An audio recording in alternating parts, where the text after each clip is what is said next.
Say it again. The regiments names, you were talking about divisions. Oh yes. Like Deck and Wiltshire, Yeah, they were named or numbered, so Wild, Rifle and others, yeah, that's the way it works. In the same way you get the first battalion Monmouth. Does that make sense? Yeah. And then you get sub-battalions of those as well. And very often what you get mixed battalions which would have different racial groups within it, different religious groups within it as well. I mean, the reason I asked is my neighbour served in Burma. Yeah. He served with the 17th Regiment in the army. Yeah. And he was mentioning regiments, which was made up of three basic religious groups. Yes, yeah, absolutely right. It's worthwhile saying, by the way, that in the Second World War, the Indian Army serving in Burma and India, it's 1.5 million men. It's the largest volunteer army ever in history. Yeah. I think it gets in. Not at all. Very nice, very clear. Thank you very much. Thank you. Lovely. You said that Haig said that the First World War was going to start in either 1914 or 1960. Yeah. On what evidence did he base this? I don't know. No, the thing I would do is this one. If anyone wants to buy it or get it, this is the piece of evidence I've got. So again, it's someone else's evidence, not mine. So you can shoot me down. But quite clearly he planned for the Indian Corps to be mobilised. It's called War in History. It's a journal which is available online and elsewhere, but you can buy copies of it. And this is the most recent version of it, which is volume 13, number 2, July 2006. A very good article in there. It is referenced. You can have a look if you like. You'll find the reference in a minute. Okay? Yeah. So. I prefer what you were saying in the earlier part of Yeah. a splendid talk, which I very obviously appreciate. Thank you. Given that, for fairly obvious reasons, there are certain problems or limitations on the army of today's India recruiting Punjabi Muslims, who is in the Indian army today? Someone can help me with that one? No? Somebody who might help me?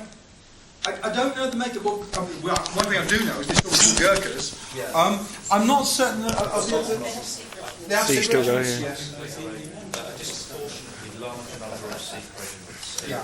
but it's not quite as disproportionately large as it was under the British. So I think they've tried to actively recruit non-Punjabis from other parts of India purely for political reasons, Yeah. as well as. That makes sense. Yeah, Yes. it does. Curiously enough, my tour guide in Goa had a British Army stable belt on and explained that he was his dad's. But he didn't know what it was. I told him it was actually REMC, but that's another matter. So yeah, it's all there, you know, when you look. But obviously, there is the question of politics again, which is important. And the important thing is that many of the regiments in the Indian Army and Pakistan Army still have that lineage that goes back to before 1857. Yeah. It's still there in a way that arguably we've lost. Can I just say, by the way, there was a discussion a while back about having not a serving unit, but a training company of Sikhs in the British Army that was going to be called Nerve Chappelle Company. And they discussed it and sort of went cold on it. But that's sort of letting the cat out of the bag.